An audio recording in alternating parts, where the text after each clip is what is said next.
ताम्रपाषाणकालीन संस्कृति। नवपाषाण युग का अंत होते होते धातुओं का प्रयोग आरंभ हो गया था। पत्थर के साथ साथ प्रथम धातु के रूप में तांबे के उपकरणों का भी प्रयोग होने लगा।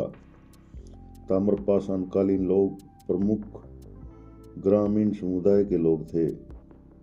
वे ऐसे भागों में फैले हुए थे जहां पहाड़ी जमीन और नदियां थी।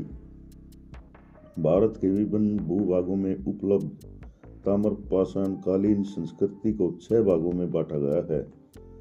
आहड़ बनास क्षेत्र, मध्य प्रदेश, उत्तरी दक्षिण क्षेत्र, गंगा का दोआब क्षेत्र, पूर्वी क्षेत्र। पहला है आहड़ बनास क्षेत्र। बनास के शाखा दक्षिण पूर्वी राजस्थान में स्थित बनास नदी के तटीय क्षेत्र में मिलते हैं। आहड़ बागोर गिलुंद नामक पुरास्थलों से इस संस्कृति के साक्ष्य मिले हैं। काली और लाल मिट्टी से निर्मित मृद भांड इस संस्कृति की विशेषता है।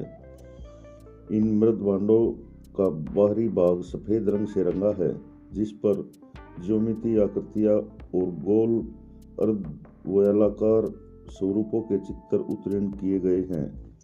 इस क्षेत्र में प्राप्त मृण मूर्तिकाओं और अस्थियों से ज्ञात होता है कि कुबड़दार पशु यहाँ की अर्थव्यवस्था का महत्वपूर्ण भाग थे। अन्य पशु घरेलू बकरे, गधे, भैंस, सूअर आदि यहाँ पर पालते थे। इस संस्कृति के निर्माता आखेट और मत्स्य आखेट करते थे। आहड़ का प्राचीन नाम तंबवती है। आहड़ संस्कृति काल 2100 से 1500 ईसा पूर्व माना जाता है। गिलुंद इसका स्थानीय केंद्र है जहां तांबे के टुकड़े मिलते हैं। नंबर 2 है मध्य प्रदेश। मध्य प्रदेश के कैथा, महेश्वर, नवदा टोली, नागदा और एरन आदि पुरास्थलों से ताम्रपाषाणकालीन संस्कृति के साक्ष्य मिले हैं। इस संस्कृति का प्रधान केंद्र मालवा है। मालवा से विशेष प्राप्त मृद भांडों को ताम्रकालीन मृद भांड माना गया है। मालवा संस्कृति की प्रमुख विशेषता हल्के पीले अथवा नारंगी रंग के मृद भांड हैं, जिन पर काले व गहरे भूरे रंग की चित्रकारी होती थी। मालवा के अलावा महाराष्ट्र के इनाम गांव में भी संस्कृति के अवशेष प्राप्त हुए हैं। विभिन्न खुदाइयों में गेहूं, जौ, चावल के जले हुए अवशेष इस क्षेत्र में कृषि की व्यापकता को दर्शाते हैं। उत्तरी दक्षिण क्षेत्र। उत्तरी दक्षिण क्षेत्र में ताम्रपाषाणकालीन संस्कृति के प्रमुख स्थल पश्चिमी महाराष्ट्र के जोरवे, नेवासा और देमाबाद, चंदौली, सोनगांव, इमानगांव, प्रकाश व नासिक में मिलते हैं। सभी स्थल जोरवे संस्कृति के तहत आते हैं। जोरवे अहमदनगर जिले में गोदावरी की शाखा प्रवरा नदी के बाएं तट पर स्थित है। कृषि में सिंचाई जैसे विकसित तथ्यों का समन्वय से यहाँ दृष्टिगोचर होता है। जोरवे संस्कृति के मृद भांडों की ऊपरी सतह लाल अथवा नारंगी है, जिस पर काले रंग की ज्यामितीय आकृतियां उत्कीर्ण हैं। शव दफनाने के भी साक्ष्य मिले हैं। दफनाए गए शवों के सिर उत्तर व पैर दक्षिण दिशा में मिले हैं। कच्ची और पक्की ईंटों से निर्मित शिरस सहित नारी पात्रों की मूर्तियां मिली हैं।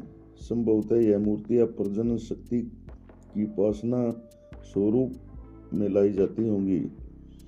उत्खनन से प्राप्त जोरवे संस्कृति के पुरास्थलों से संकेत मिलता है कि ग्रामों के केंद्र भाग में प्रमुख कुलीन अथवा प्रभावशाली लोग निवास करते थे।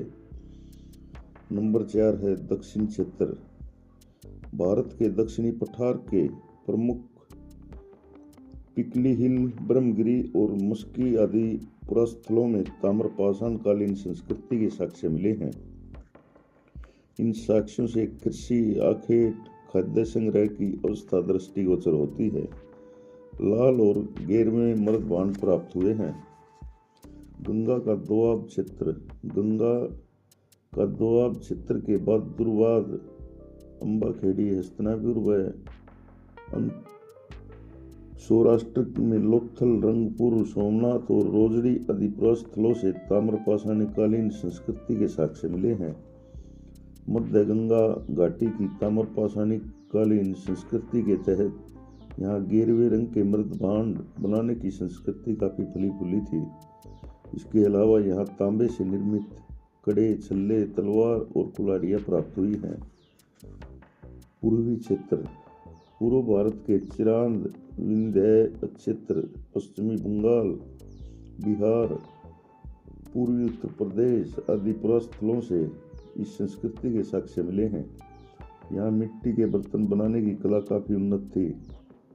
हस्त निर्मित मोटी प्रतियुक्त धवल मृदभांड तथा चाक द्वारा निर्मित लाल और काले मृदभांड इस संस्कृति की प्रमुख विशेषता है। इस क्षेत्र में मिट्टी के टोंटीदार पात्र, कटोरे, लोटे आदि मिले हैं। इसके अतिरिक्त टेराकोटा पद्धति से निर्मित विभिन्न उपकरण भी यहाँ मिले हैं। नाग पूजा के यहाँ साक्ष्य मिलते हैं। जलोढ़ मिट्टी वाले मैदान और घने जंगलों वाले इलाकों को छोड़कर प्राय समस्त भारत में ताम्रपाषाण संस्कृति के साक्ष्य मिलते हैं। इन संस्कृतियों में परस्पर भिन्नता मुख्यतः मृदभांडों के माध्यम से देखी जा सकती है। इस युग के लोगों ने पहाड़ियों से कम दूरी तथा नदी तटों पर घर बनाए थे। वे लघु पाषाण उपकरणों के साथ तांबे के उपकरण भी प्रयुक्त करते थे। सर्वप्रथम चित्रित मृदभांडों का प्रयोग इनके द्वारा ही किया गया था। वे पकाने, खाने पीने का सामान रखने के लिए इन मृदभांडों का प्रयोग करते थे। लोटा और थाली दोनों का ही प्रयोग इनके द्वारा किया जाता था। मालवा और एरन उनकी सर्व प्राचीन बस्तियां हैं। उन्होंने ही सर्वप्रथम बड़े बड़े गांव बसाए थे।